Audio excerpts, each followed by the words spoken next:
What up, Laker Nation? Boy DTLF back with another live stream as the Lakers, defeat the Pacers 104 to 96. LeBron James went ham in that fourth quarter, guys. Ended up with 38 points, 7 assists, 9 rebounds. Just a total beast. Doing what he does. But this is going to be a very controversial win as far as are we happy about it? Because what this means for the Lakers is that Luke Walton gets to see another day. As long as he keeps getting little wins like these, he's going to. I don't think Magic will hit the panic button. Winning cures all. But again, I saw so many faults in this game. We still can't hold the lead. We can't play consistent for 48 minutes. We came out really strong, and then we tailed off the rest of the game and let them even into the fourth quarter. They still had a chance to win. And this is a team without Victor Oladipo. So the effort is not consistent. We see what kind of team we could be if we were consistent. We get a little glimpse in the first quarter. Imagine if we played like that throughout the game. If we had a coach that got us on that level, because that's our true talent right there.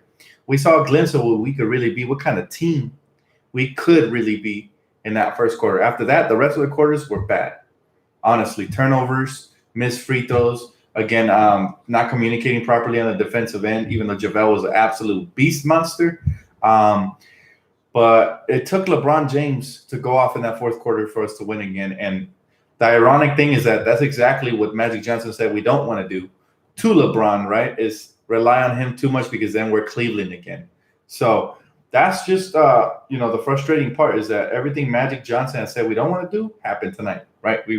Nobody else really played well other than LeBron and, I don't know, maybe Lonzo in that first quarter. Kyle Kuzma in spurts, but Brandon Ingram in spurts as well with 14 points. Josh Hart, I thought his defense was amazing tonight. I think Josh Hart is starting to feel better because when he's healthy, he's a different type of player. So, LeBron James went off and again saved our skin. If he doesn't have those 38 points, he has another dud game like he did the last couple of games, then I promise you this, we lose the game because offensively we weren't clicking. Yes, we came out strong in that first quarter, but after that, zero half-court offense. Again, everything's in transition or off of defensive plays when we get up in transition and push the pace. But if you look at our half-court offense, it is garbage. They have no direction. We're turning the ball over, giving them easy buckets on the other end. It got really frustrating to watch. Hey, what's up, Mamba Max? And I wasn't sure if the Lakers were going to win till LeBron went off, honestly.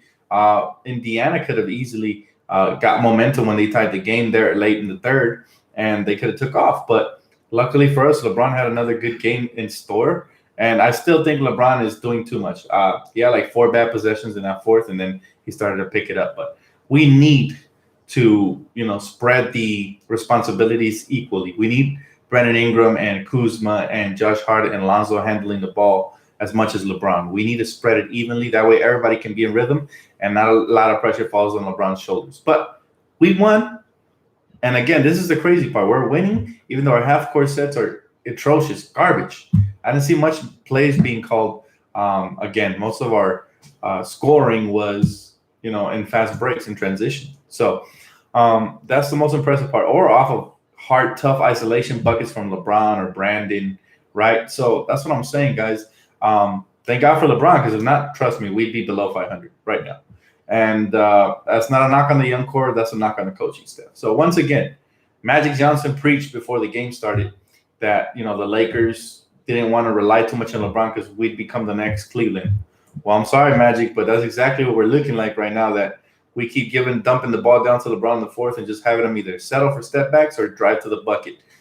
We need to draw up another offensive scheme that we can distribute evenly. I have no problem with LeBron taking over, especially on nights like tonight when the rest of the team didn't really have it going. There was nobody that got hot other than LeBron. So tonight was okay, but for the most part, we're not going to want this type of offense. This isolation given to LeBron and then put all the pressure on him to go win us the game type offense for the rest of the season. We're going to want distributed equally, right? So it is what it is, guys. But at the end of the day, all this win does is buy Luke Walton a little bit more time. I guarantee you, had we lost this one and it'd been a third loss in a row, there'd be a lot more pressure on Magic to get something done. The media would have been all over Luke Walton talking about, is it time for him to get replaced? All that stuff. So a win cures everything for now. It puts a little band-aid on what I believe to be a gunshot wound that eventually is going to bleed out if we don't fix it. So um, it's just I hope that these wins don't blind the bigger picture here. That is, we have no half court offense, and we're not really running any plays, and we're not consistently, right? We're not consistently, we're not consistently playing 48 minutes a night, right? So that's what I'm talking about. It's just, yes, it's a win, but it's not a win I'm proud of per se. Had we sustained what we did in the first quarter for at least 3 of those 4 quarters, then I'd be proud. But it's something that it's unfortunate. We blew a 24-point lead, let them back in, and I mean, you guys shouldn't be happy, even though we did win, because this spells trouble for us when we face harder opponents. Mind you, they made this comeback without Victor Oladipo, which is their main go-to scorer, who's averaging 21 points per game. So, um, you know, Dan, we need a number two for LeBron. Yeah, but we also need an offensive scheme, and we need a pecking order. We don't have a pecking order. There's nights when Brandon Ingram goes off. There's nights when Kuzma. There's nights when JaVale's our secondary scorer. So there's no pecking order. There's nothing organized to the way we're playing, right? Everything is just random. Who knows who's going to shoot when and how, We don't know. So it's just, we play Dallas tomorrow. They're a tough team. So we're going to have to bring our A game ASAP. And it's going to be something that if we don't, it's going to be a loss. So Dallas is doing really good, and we just need to make sure that we win. Dan, we need this win in Dallas tomorrow. Can you wear the jacket? I will put up the poll for voting, and you guys definitely go ahead and vote. He said LeBron carrying us. Yeah, exactly. And we don't need that because he's going to wear out. We need to, try to help him out. That way he's fresh for the postseason. So that's where a good offensive scheme needs to be implemented in the half court. That way we're not struggling to score so badly. I don't want to see JaVale McGee throwing up sky hooks and stuff like that unless the shot clock is winding down and that's all we come up with. But we should have other options, primary and secondary options. That should be like the fourth or fifth option, right? And we're going to that as a primary shot. We're dumping the ball down on JaVale. This is how bad our offensive schemes are. LeBron comes down in transition, looks behind him and dumps the ball to JaVale, who has to take like 3 long strides to get to the bucket and do some sort of contorting move like a guard and finish. Yeah, he's skilled and he can do that from time to time, but let's not count on that, right? Let's not count on that. He said, Dan, I love this team, but Luke is toast, man. Next year he won't be there. I hope he's not there by December. I really don't.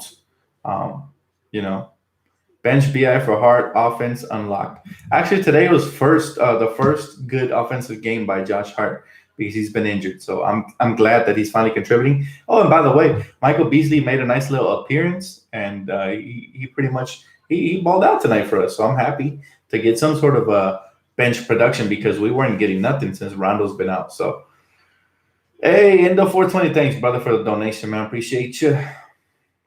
Zoe went missing in intensity after fast break, 2 missed layups in the second quarter. I did not like when he didn't take that layup when Tyson Chandler was next to him and Tyson lost the ball out of bounds. Zoe needs to be more aggressive, especially when he's that close to the bucket. I mean, somebody needs to pull him to the side and say, Zoe, listen, dude, we know you're a great passer. We know you're a good rebounder, good defender. But if you're next to the bucket, I don't care if you get blocked. You need to put that up. And if you don't, then we're going to bench you for Josh Hart or somebody else because we need somebody that's going to be aggressive and applies pressure at the basket. And if that's not you, then when Rondo comes back, you're going to lose your starting job and you're going to lose a lot of minutes to guys like Josh Hart who actually want to attack us. That's what we need. LeBron needs scoring help, not more passing help, right? Same thing for Ingram to relieve the pressure so they don't have to go 1-on-2 and stuff like that. We need Lonzo to be aggressive. When he's aggressive, the defense is not even standing up straight, and Lonzo somehow gets all the way to the bucket because they don't expect him to be that aggressive. So he can get a lot of stuff. Another thing, I've realized that when Lonzo attacks the rim, he's doing like a drive-by. He tends to like just flip up the shot instead of actually contorting his body and adjusting, like trying to slow down and finishing at the rim. That's another area where the coaching staff should pull him aside and work on him, right? They should throw those sticks that they do on him, on like when they do the training, and put the weight training on him and make sure he finishes through contact, because he gets to the basket but blows so many layups because, like I said, they're just little flip shots. Like he's just scooping them up. He should be trying to either hammer it or actually cup it all the way to the rim, the same way Brandon attacks, the way that Kuz and LeBron attack, right? If he could do that same way, Josh Hart is a perfect example of the way the way Lonzo should be attacking the rim decisively. Roxanne, thank you so much for the donation. He said, I'm glad you decided to make this channel, Dan. Me too. Thank you so much. I appreciate it. He said, I got tacos for sure, buddy. I appreciate you too. But I will say this, LeBron played great, especially there to close the fourth quarter. He gave us exactly what we needed. None of the team was really stepping up. So he decided to take matters into his hands. That's what he needs to do. He did that. So props to him for tonight. Make sure we got the victory. Again, the coaching staff was not that great as far as offensive schemes. The rotations were a little bit better. We didn't go small at any point. Svi Mykhailiuk didn't make a guest appearance tonight. So it was good. It was consistent, at least. We saw Michael Beasley hoop, and he was the one that got the chance to play in the second half. So that's the way it should be. Reward the players that play good, and don't throw out any sporadic, random rotations at any given time. So that was good to watch. The defense was good, better tonight. But, of course, it's easier to say that when they're missing their best player in Victor. So I'm not really going to harp on their defense as much because I'm not going to praise their defense as much, other than JaVale's, who's been sensational, and Josh Hart, because their main guard was missing in Victor Oladipo. So had we won this game handily and locked them down with Vic, then I would have been more impressed. So I'm actually worried that a team like this with limited scoring options made a comeback on us and actually had a chance to win here late in the game. And not to be negative, I love the fact we won. I love the fact LeBron took over. But again, we need to spread everything offensively and make sure that we're attacking defenses where they don't expect us to attack them from, right? Because they already know it's going to be LeBron ISO. They know that guys are going to spot up. They see our game plan is pick and roll, step back, pick and roll, get to the rim. There's no in between. There's no backdoor screens. There's no, off ball movement. There's nothing like that. So anyways, I'm glad we won, but I'll head over to the comment section, see what you guys thought. Were you guys as worried as me? I mean, it was frustrating to watch the offense stall for like 2.5 quarters till it finally got picked up by LeBron in the fourth again.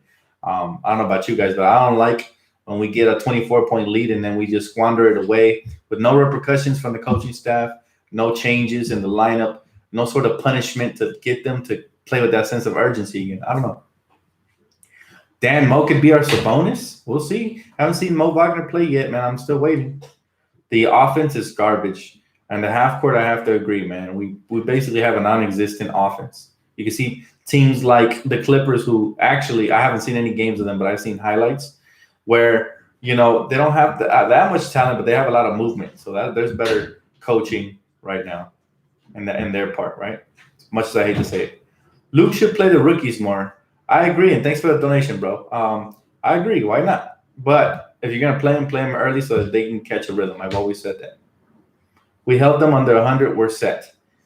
But I'll say this, Alicia. They didn't have Victor. So as impressive as holding them under 100 is, it would have been more impressive had they had Victor. So, again, I'm not really going to – other than JaVale and Josh Hart, who are two best defenders, I'm not really going to be that impressed by their defense tonight. Dan Magic will bring us another all-star player. I am sure he will, but it's only a matter of time. We got to stay patient. For now, I need an all-star head coach, and Mark Jackson comes to mind, or Jeff Van Gundy. Give me somebody who will be a little bit tougher and who could actually lead these players. If you guys haven't heard, there's reports coming out that LeBron's not even looking at Luke Walton's sideline play. So that tells you about how much respect he has for him. What up, Dan? Do you think Luke is learning his rotations? No, I need to see it more consistently. I need to see more games where he doesn't go small ball. I need to see Lonzo finish out more games and stuff like that. Dan, you like Jason Kidd? I do, because I credit guys like Mark Jackson and Jason Kidd for developing the young talent. You remember when Giannis came in, he was a skinny kid that was very raw, and Jason Kidd took him under his wing and turned him more into like a combo forward, like a point forward, right? A power forward, but like around the point guard and handle and get to the rack. And I really like what he did with Giannis. So, yeah, sure, why not? He could probably do something similar to Lonzo. Work with Ingram as well. Similar type body types to when Giannis first came in. So yeah, why not?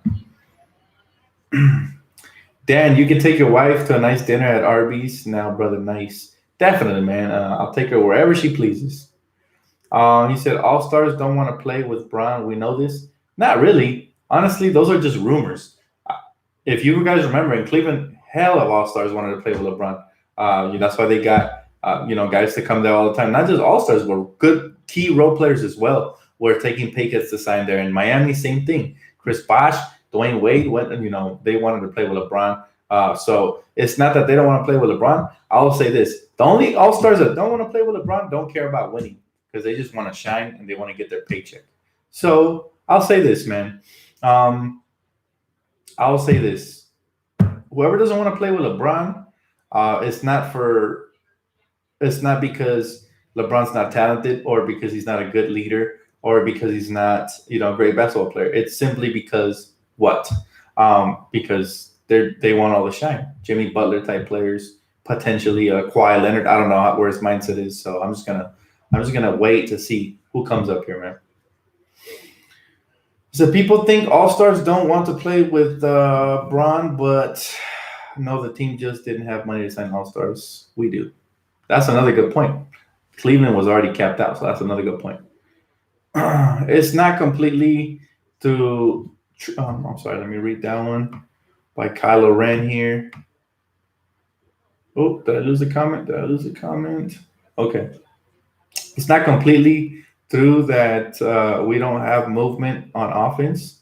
I think he meant to say true. I saw guys like Hart, Braun, and Kuzma and McGee cutting backdoor and getting open looks. In spurts, but it needs to be consistent, especially when the offense stalls. I would like to see Luke call a timeout when our offense is being stagnant. Submit, inject the proper lineup and run proper plays from that point on. And I haven't seen that. When we struggle, he waits too long, first of all, to call timeouts at times. And sometimes he prematurely calls them, so it's the wrong timing to stop the bleeding. And secondly, when he inserts the lineups, he never makes adjustments. He sticks to the same rotation simply to give guys, I guess, a rest or whatever. But bottom line is he's not doing what he has to do as a coach. I want to see him on his toes all the time, ready to make the proper adjustments and always on his feet. That's what I want to see from Luke. And I want to see him more engaged into the game. You look at the sideline, he looks like a fan. He doesn't look like a coach, right? Coaches, you see most of the coaches from anywhere from Popovich to Budenholzer to, the coach from the Jazz to Doc Rivers. They're always up by the sideline, yelling at their players, yelling at the refs, making sure that their message is sent, making the proper adjustments. That's all I want to see from Luke. And if we don't see that, that just means he's not the right guy. And I tweeted this out earlier during the game when we went up by 24. I said, this team is capable. We see what they're capable of doing. And when they don't do it consistently, it's because they don't have the right leader. They don't have the right people pushing the buttons at the top. So that's all I got to say about that. And I'm ready for it. Yeah, I still think KCP is worth a handful of peanuts. What about Kemba? Yeah, like I said, they're not going to trade for Kemba. I doubt it. It will really cripple our salary cap moving next year, Dan, I love you. Love you too, Danny. What's up, bro? Sorry, guys. I got lazy here on the chair. Dan, what's your Twitter? It's at Dan the Lakers fan. And, every word, like every beginning letter of each word, there's no spaces, of course, but every beginning letter is capitalized. So the D in Dan is capitalized, the T in and the L in Lakers and F in fan, so the Saints lost. I know that's great news, man. That's great news, even though I don't like Dallas, but that's great news. Thanks, James. I appreciate that, brother. Beasley did look good today. Beasley looked really good. Like I said, I mentioned it earlier. I don't think they'll cut him because Beasley has the potential to go off scoring wise. I mean, he averaged 14 points, close to 14 in New York for a reason, right? And throughout his career, he's really been a scorer. If anything else, that's what he is. So we need those type of players, especially with somebody like Rondo out. We need some offense from somewhere, right? And Beasley can't do that in spurts. So who's your favorite NFL team, Dan? I think everybody here knows it's the Rams. And it's not like I'm a bandwagon. I've been a Rams fan from the moment they got to LA because I said the first thing that gets to LA, I'm rooting for. And I was glad it was the Rams because they had a nice young core. So I'm very excited. Before that, I just used to casually watch the NFL here and there. I didn't really have a favorite team. Basically, my favorite team was any team that was playing the Patriots in the Super Bowl because I hate the Patriots. So any team that was playing versus Boston, that's what I was rooting for. Whether it was Baltimore that year, they were there. Whether it was the San Francisco 49ers, who, by the way, shout out to my brother Josh, that's his favorite team growing up as a kid. Whether it was, whoever was there versus the Patriots, that's who I would root for. Before we had a team here, no more. Once we got the Rams, it's a wrap. It's a wrap. I was happy. I said, first team to come to LA, that's what I'm rooting. That's my squad. Bought the gear immediately and became I don't miss many games when it comes to the Rams, unless I absolutely can't be there because, my Sundays are busy. You're a Niners fan for sure. I respect it. I don't hate the Niners. I just hate what they did to Kaepernick. But other than that, what is your true, honest opinion, Dan? Will B.I. reach all-star potential? That depends on him and the coaching staff. He has the tools, man. We see it in spurts every night. We see it in spurts. The way you guys see that beautiful little scoop shot, the way he got to the bucket and just curled it in. That block shot he had late in the fourth quarter was crucial. I mean, he has all the tools to be a good player. Key with him is consistency. That mid-range of his, beautiful. Beautiful. His free throws, though, he's leaving a lot of points at the line. If he could hit those consistently, that's an extra 5 to 6 points a night. Instead of scoring 14, he would have been at 20 again tonight. So little things like that are the difference between a very good starting player and an all-star player. And then there's another gap taking over at all times that makes you a superstar. I separate all-star from superstar. A lot of people don't, because an all-star is somebody who can go off any given night and, averages close to 20 points per night. But a superstar is somebody who's around 24, 25 plus and goes off mostly every night, and it's actually rare for them to be off, and they try to take over games. So there's not very many superstars in the game. We have one of them. We have LeBron. The Warriors have KD. We could have both of them next year potentially, but Brandon Ingram has the potential to be a superstar. Key here with him is consistency, hitting free throws, and adding more go-to moves to his game, because I noticed every time he gets in the paint, he tends to settle for a lot of contested mid-range shots. That's the only thing I dislike about him. I love his mid-range stroke if he's open. But when he's shooting contested shots, unless the shot clock is winding down, I don't like it because the percentages go down. Free throws need to improve vastly. And I just want him to attack a little bit more because he's very good finishing with either hand. So, yeah, the potential's there for Brandon Ingram even to become a superstar. I know a lot of people don't see it yet simply because he's very young and raw still. But I can see right through the rawness. I saw through the rawness of Giannis, of Porzingis, of a lot of players. I remember when the Knicks drafted Porzingis, my friend Lou, who's from New York, who I game with on NBA 2K, that's where I met him. He used to always tell me he wasn't happy with the draft pick. Like, we got another soft European kid, that the history, doesn't bode well for them. I was like, dude, give the kid a shot. And then when we saw him play a couple of games, I was sold on him. He still wasn't sold on him till he dropped his first 30-plus point game. But I saw the potential in this kid from the beginning. Kristaps Porzingis. I was like, this kid is a unicorn, basically, because you don't see a 7'3" player who can shoot the three, take you off the dribble, bang on you, and play with that much passion. So I see the same. I'm not going to say unicorn type potential, but I see a lot of potential in Brandon. He's still just very raw. I saw the same potential in Andrew Bynum when he was skinny and raw. And you got to look past all the defects of a player. Yes, he's not consistent. Yes, he doesn't hit free throws. Yes, sometimes he takes dumb shots. But guess what? Look at the positives. His length, that's hard to find in the NBA. A big 6'10" guy who can handle the ball, get to the bucket, and play make, that's hard to find in the NBA these days. That's not a role player type of player. So, he's better than role player already. And then, a guy that can potentially develop a patent move, a go-to move as a scorer, that's when he'll be elite. Right now, his go-to move is like a elbow jump shot coming off of a screen. That's what I've seen from him that he hits consistently. That's his go-to. From three, he's inconsistent. Getting to the rack, sometimes he gets muscled still because he's still skinny. But I will say this, man. With those big hands the kid has, very similar to Kawhi's, with that length, the basketball IQ, he has all the tools. All he needs to do is work on consistency, work on free throws, and just be more efficient. That's it. If he does that, he could be a 20-plus point per game scorer, at least an all-star in my book. At most, he'll be a superstar, but that's going to be a huge leap. He has to do like a quantum leap. A lot of people projected your boy, not my boy, but, Jason Tatum. that he was going to be a superstar. And you see how hard that leap is to make. The experts are already saying, "Oh, he's going to make the leap this year." Well, so far I'm still waiting. I don't see no leap. Right? I'm looking at my clock. I don't see a single leap from that kid. So you just got to be patient. I'm not saying it won't happen for him, but with the youth, you got to be patient, man, because once they figure it out, especially the ones that have the tools, because not all of them have the tools, but especially the ones that have the tools, you got to be patient with them because they can be really special. Remember, when Brandon Ingram first came to the league, he was shy from contact. He wouldn't attack the rim as much. And then one day, if you guys remember when Magic Johnson pulled him to the side, he made him realize his length and that he was 6'9", that he could shoot over people and stuff like that. And he even said it in one of the interviews. He was like, I realized that I can really use my length in this league. And he started going off. He had like a stretch there for like 15 games where he was averaging 20 plus points per game. And we were like, oh man, everybody who called him a bust, you guys, where are you now? We had all those conversations, right?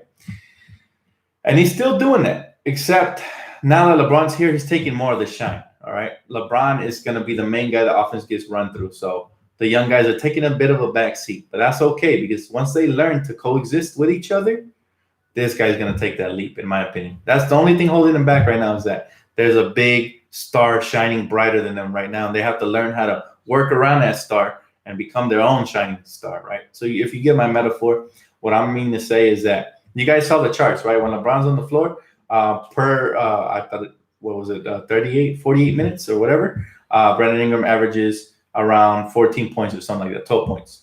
And then when LeBron's off the floor, he averages like 29. So a lot of people took that and ran with it and said, LeBron is the problem, blah, blah, blah. No, bottom line is, yes, LeBron has the ball in his hands a lot. Yes, LeBron is the main guy that's going to shine on this team. Does that mean it's going to impede the progress? No. Does that mean the young guys have to work harder to make sure they shine just as bright? Yes, they do. And that's what separates the great players from the role players. Great players rise to the occasion. Kyrie Irving, right? He took his game to the next level, having LeBron there shining, right? He showed glimpses before LeBron got there, but he wasn't the superstar he turned into when LeBron got here. So it's a sink or swim league. And what I mean to tell you guys is if Brandon's going to become that star, he's going to have to do it while LeBron is there. And that's either going to speed up the process or it's going to prevent him from doing it. And honestly, if it prevents him from doing it, then he was never meant to be great. If a great teammate is going to impede your progress, then you're just a stat pattern. But if a great teammate is going to elevate your game and make it easier for you, and you're going to take advantage of having a great teammate next to you, then you are meant to be great, right? So that's the way I see Kuzma, Josh Hart, who, by the way, balled out today, and Brandon Ingram and Lonzo. The way I see them is, hey, this is their moment to shine because a lot of attention gets put on LeBron. So this should give them a lot of open looks. This should give them more one-on-one opportunities, right? Which a lot of young players don't get when they're becoming stars.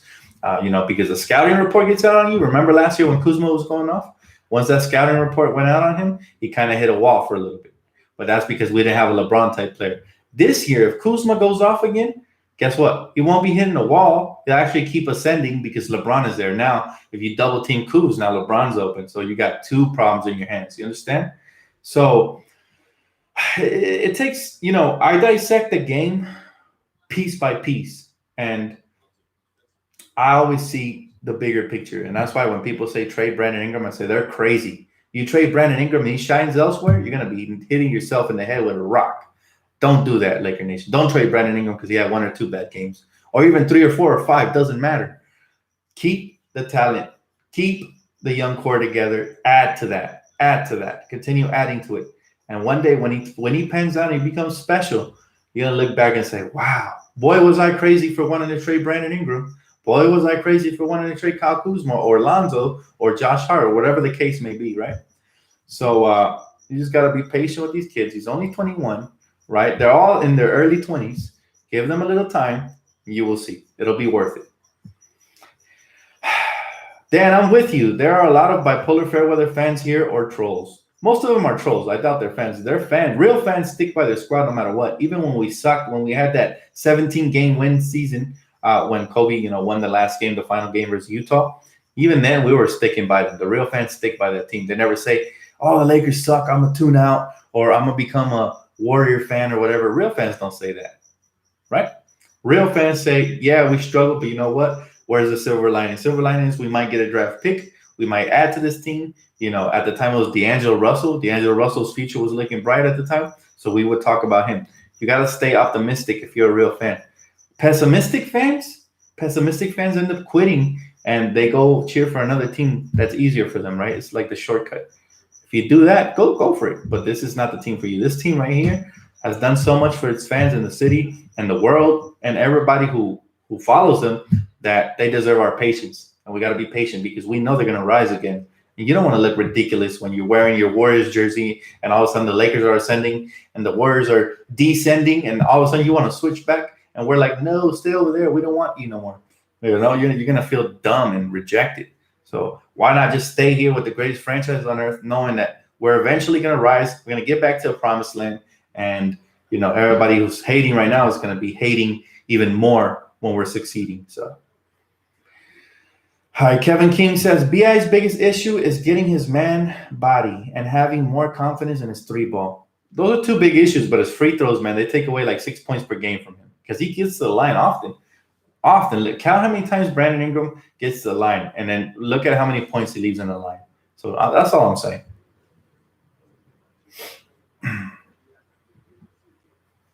Need to at least trade one young core. But again, when you say trade, it depends on who you're bringing back. If you trade one core young player, look at his salaries. They're going to be like $3 to $4 million max. Who of big impact are you going to bring back that's worth $3 to $4 million? You understand what I'm saying? So unless if it's another core young player like Donovan Mitchell, like let's say the Jazz are struggling, they want to trade Mitchell for Lonzo, then okay, that's a trade I'm willing to entertain because of what Donovan Mitchell did last year in the playoffs, right?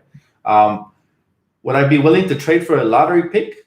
Depends where it's at. Somebody's mentioning Zion.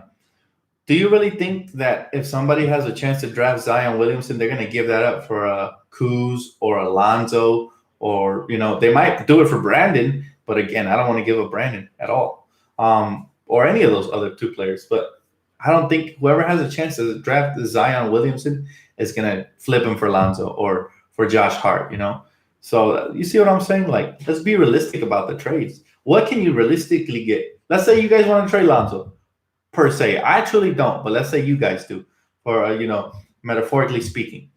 And somebody says, okay, I'll give you said player for Lonzo. What do you think is going to be on the other end? What do you think Lonzo can fetch? During his career, he's shown glimpses, but he's unproven as a player. Now, he still has some trade value, obviously, because he was a lottery pick. And I'm sure a lot of teams that he's killed before like him. Like maybe the Suns might be interesting. But who are you going to get back in return? Are they going to give you DeAndre Ayton? No. Are they going to give you Devin Booker? No. Josh Jackson? Maybe. But how's Josh Jackson's career going so far? Josh Jackson's career, you add that to the Lakers, that's more non-shooting. Good defense potentially and athleticism, but is that really what the Lakers team needs? No. So cross off Phoenix from your list. Now you check down somewhere else. Again, unless it's a player like Donovan Mitchell, which I doubt could be had, I wouldn't do it. So you're not going to, like my boy Kevin King says right here, just to my point, you're not going to get the right value for Lonzo or for Kuz or for Josh Hart because these are players that they're still improving. We haven't elevated their value by making the playoffs and seeing what they could truly do when the pressure counts. The only player that still has lottery pick type value is, in my opinion, is Brandon Ingram. And I really don't want to give him up.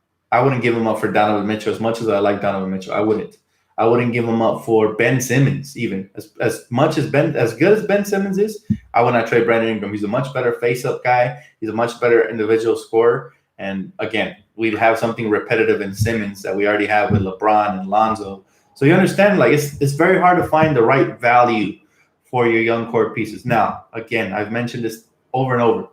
If you want to trade those core pieces, you better get somebody like the Greek Freak in return, or Anthony Davis, or Karl Towns, something you can build around for the next 10 years, something that's a guarantee, right? And it's going to be very hard to pull off a trade like that.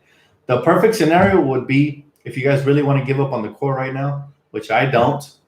I'm going on record because I know some of you guys will twist my words and stuff, but I'm going on record and I'm saying this. If you guys want to give up the young core, the perfect scenario for that situation would be Anthony Davis.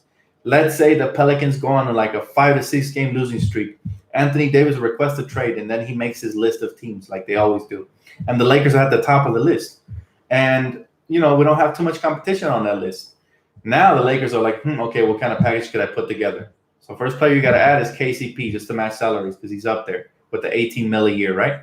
And then you're going to have to include Brandon Ingram because they're not going to give you Anthony Davis without having a potential franchise-changing piece like Brandon. And they might even want Kuz as well. So are you willing to give up Kuz, Brandon Ingram, and potentially Josh Hart or Lonzo Ball plus 2 first-round picks for Anthony Davis? Because I guarantee you the asking price for a superstar like that who's still only 25 is going to be steep. So are you going to go? Are you going to give that up? Let's say that the trade package is Lonzo Ball, Kyle Kuzma, Brandon Ingram, and 2 first-round picks for Anthony Davis. Now, you got to look at that trade and say, okay, we bring Anthony Davis, we pair him up with LeBron, and we'll still have either Josh Hart or Lonzo left over. And now, all of a sudden, Svi Mykhailiuk is asked to come in and step into a key role as a young piece. All of a sudden, there's minutes for guys like Mo Wagner. So there's positives in that trade, but there's tons of negatives. What are you giving up? You're giving up a bunch. And you're also giving up future draft picks who they shouldn't be worth a lot if you have Anthony Davis and LeBron, but anything can happen. LeBron could get injured, and then it's just Anthony Davis by himself. Now you're back at square one. Anthony Davis could get injured, then it's just LeBron by himself, minus a young core, then you're back at square one. So the best course, again, for me, is young pieces, LeBron, 1 or 2 max free agents. Probably going to start with 1. You understand what I'm saying? So I'm just giving you guys all the potential scenarios, and I'm showing you guys. I'm schooling some of you guys in the fact that if you make a crazy trade that you think is just going to give you instant success, there's no such thing as instant success. That's rare. What we got with Pau Gasol while keeping Andrew Bynum and Lamar Odom with Kobe Bryant, it's not going to happen very often, especially when you have that type of record that the Lakers are known for stealing trades. Teams are more aware than ever. They're like, don't give the Lakers a steal of a trade because then they're going to dominate you. So ever since then, if you notice, there hasn't been many trades involving us. But you know what I'm saying, guys. All I'm saying is the best course of action is what we're taking right now. Now, if there is a trade, it should be a minor one, unless there's like an opportunity to, like I said, already get Anthony Davis, but I doubt it. But, that should be the main course. If we're going to add a trade, it should be a tiny little trade, KCP potentially for a shooter or something like that, right? So that's all I'm saying. Unless you make a trade with Divac. Good point, Kevin King. Hey, Teresa. She says, hi, Dan and fam. Let's be patient, build up the young core, and build this Laker dynasty. Yes, absolutely. That's the same thing I'm preaching. Do you like Bradley Beal? Not for the price. They're going to ask for Brandon Ingram. And not for the slot, he's going to take up a max slot. So it's going to look something like Brandon Ingram and KCP for Bradley Beal. That leaves you with Lonzo and Bradley Beal, which is a great backcourt, with LeBron and Kuzma, which still sounds really good. But now we don't have the space to go out for KD or the trade chips to go out for Anthony Davis. You understand? We would be chopping our own head off just to add a really good player, but I still don't believe it's great enough to beat the Golden State Warriors. We need a great player to beat them, to go with LeBron. Dan, what would be your ideal Laker rotation and minutes for the players? My ideal Laker rotation would be the same starting lineup we have right now. And off the bench for me, it would be Rondo when he comes back healthy, Josh Hart at the 2. At the 3, probably Michael Beasley if he can sustain this type of scoring. If not, I would try to groom Svi Mykhailiuk, and then at the 4, I will bring in Mo Wagner, and at the 5, Tyson Chandler. That way we can be as big as possible and still mobile. Because if Mo can consistently hit shots from the outside, he'd be the perfect stretch 4 off the bench, and he'd bring a lot of energy. I think we're missing a lot of energy off the bench by leaving Mo Wagner out. If he brings that same energy he played with in Michigan State, that would be insane. So I think by excluding him, Luke is messing up, and I think we should be grooming Svi Mykhailiuk and giving him some bench minutes. Also, we can interchange Mykhailiuk and Lance Stevenson because I really like what Lance is doing. So I totally forgot about Lance, but you're right. Lance Stevenson probably before Svi, but if not, I would definitely try to groom Svi because we're going to need some shooters for the playoffs. And if he could ever find his footing in the NBA and replicate what he did in Summer League for us, we'd be in for a world of change as far as stretching the floor. So that would be my ideal rotations for the Lakers moving forward. Thanks for the question, man. That was a good one. What's your stance on Luke Walton, Dan? I really dislike him. I lost all faith in him after that last blowout game by 32 points, and his rotations have been inconsistent and horrible game plan and no half-court offense. So I'm ready to move on as far as Luke. I think you guys know where I stand with him. One win isn't going to change my mind, especially as undecisive as this win was anyway. So Beal would be worth it only if he had time to sign a max first, then make a trade. Problem is, we don't have matching contracts in the summer without including 2 young players on sign trade. I will have to check. No, man, Beal is not worth it because as great as a shooter as he is and a good defender, we lose a lot of length, youth, and we've also losing the ability to sign a max free agent, which I'm pretty sure we're going to get this summer.